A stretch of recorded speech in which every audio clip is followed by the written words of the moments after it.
সবাইকে ওয়েলকাম। আজকের এই ভিডিওতে তোমরা সকলেই কম বেশি জানো যে নভেম্বরের প্রথম সপ্তাহেই আমাদের ফল প্রকাশ হবে। তো আজকের ভিডিওতে কয়েকটা বিষয় নিয়ে আলোচনা আছে।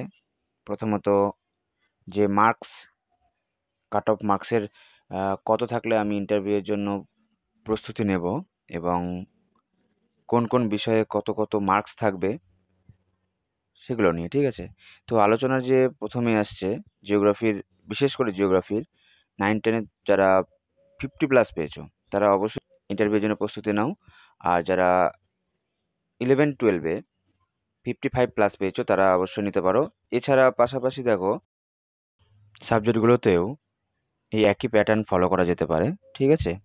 তো সর্বোপরি যে বিষয়টা নিয়ে আজকের আলোচনা, যে মেন বিষয় যেটা, সেটা দেখো, সবাই ভাবছি যে কাট অফ খুব হাই যাবে হাই যাবে, কিন্তু এখানে না কাট অফ লো যাওয়ার সম্ভাবনাই অনেকটা বেশি। লো বলতে কি, এই অ্যারাউন্ড ধরো 50, ঠিক আছে? কেননা কেউ সিকিউর কোনো জব থেকে এখানে আসবে এরকম খুব কম।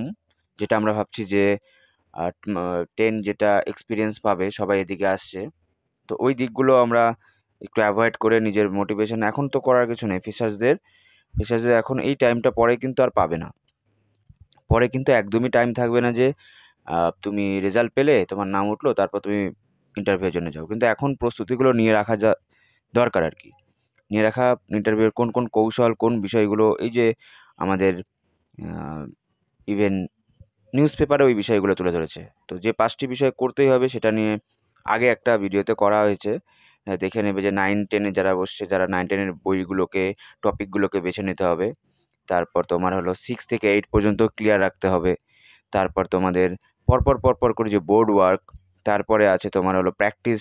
মিররের সামনে তুমি একটা প্র্যাকটিস করো, ঠিক আছে? প্র্যাকটিসগুলো করতে হবে, বোর্ড ওয়ার্কের পাশাপাশি প্র্যাকটিসটা খুব খুব দরকার। এছাড়া তোমার আরও যে বিষয়গুলো রয়েছে, তারপর তুমি এই যে মার্কস কত থাকবে, আমার আসবে না না আসবে, এই বিষয়গুলোর উপরে অত বেশি টেনশন নিয়ে এখন দরকার নেই। এখন তো টেনশনটা মেন জান না। তো এই টেনশন ছেড়ে দিয়ে এখন এই যে নিজের যে কমফোর্ট জোনটা, কমফোর্ট জোনের কোন টপিক তোমার কমফোর্ট, সেটাকে বেছে নাও। বেছে নিয়ে মাইন্ডসেট করো যে আমি এটা দেবে, এটার থেকে আমি অ্যান্সার করব। তারপরে ডেমো সেশনগুলো দেখো, দেখে দেখে দেখে নিজেকে প্রিপেয়ার করো। তারপর লাস্ট যেটা আমাদের, যে ইন্টারভিউয়ের কোন কোন কোশ্চেনগুলো সব থেকে বেসিক কোশ্চেন, সেটা একটা লিপিবদ্ধ করে সেটার একটা নিজের মতো করে অ্যান্সার তৈরি করো। যেমন বেসিক কোশ্চেনের মধ্যে একটা কোশ্চেন সব থেকে বেশি, নিজের সম্পর্কে বলুন।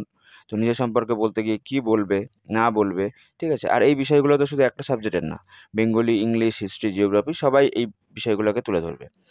তুমি কেন টিচার হবে, টিচারের কেন, মানে তোমাকে কেন নেব, তোমাকেই কেন আমরা সিলেক্ট করব, এই বিষয়গুলো রেডি করো।